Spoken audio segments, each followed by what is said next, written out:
महाभारत के युद्ध के बाद अर्जुन को अक्सर अपनी दानशीलता पर थोड़ा सा घमंड होने लगा था। उन्हें लगता था कि पूरे भारतवर्ष में उनसे बड़ा कोई दानी नहीं है। भगवान श्री कृष्ण तो अंतर्यामी हैं, वे अर्जुन के इस सूक्ष्म अहंकार को मिटाना चाहते थे। एक दिन श्री कृष्ण ने अर्जुन से कहा, पार्थ, चलो आज तुम्हारी एक परीक्षा लेते हैं और देखते हैं कि क्या तुम सच में इतने बड़े दानी हो। कृष्ण ने अपनी लीला दिखाई और एक वीरान मैदान में सोने के दो विशाल पहाड़ खड़े कर दिए। वे पहाड़ इतने ऊंचे और चमकदार थे कि सूरज की रोशनी उनसे टकराकर चारों तरफ फैल रही थी। कृष्ण ने शर्त रखी, अर्जुन, ये दोनों सोने के पहाड़ तुम्हारे हैं, लेकिन तुम्हें सूर्यास्त से पहले इस सोने का एक एक कण गांव वालों में बांट देना है। कुछ भी बाकी नहीं रहना चाहिए। अर्जुन ने तुरंत गांव वालों को बुलाया। हजारों लोग कतारों में खड़े हो गए। अर्जुन ने एक बड़ा हथौड़ा उठाया और पहाड़ को तोड़ तोड़कर सोने के टुकड़े लोगों को देना शुरू किया। दोपहर तक अर्जुन थककर चूर हो गए। उनका पूरा शरीर पसीने से नहा गया था, लेकिन पहाड़ का आकार कम ही नहीं हो रहा था। अर्जुन हर व्यक्ति को देख रहे थे और नाप रहे थे कि किसे कितना देना है। उनके मन में बार बार यह ख्याल आ रहा था कि मैं कितना बड़ा काम कर रहा हूँ, इतना सोना बांट रहा हूँ। इसी में मैं यानी कि अहंकार की वजह से उनका काम धीमा हो गया था।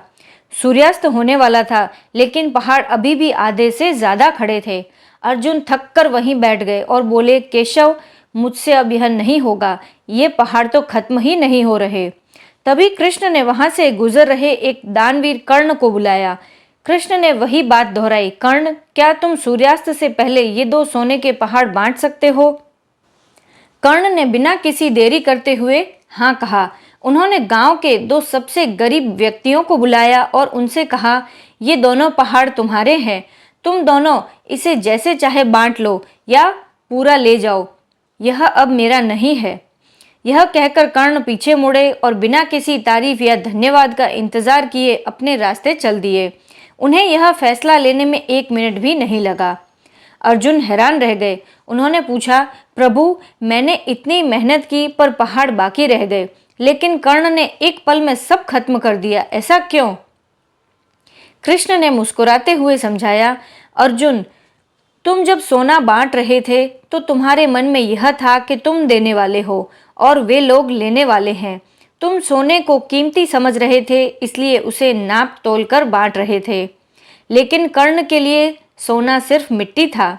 उसे फर्क नहीं पड़ा कि किसने कितना लिया। उसने बस अपना अहंकार त्याग दिया और पूरा पहाड़ ही दे दिया।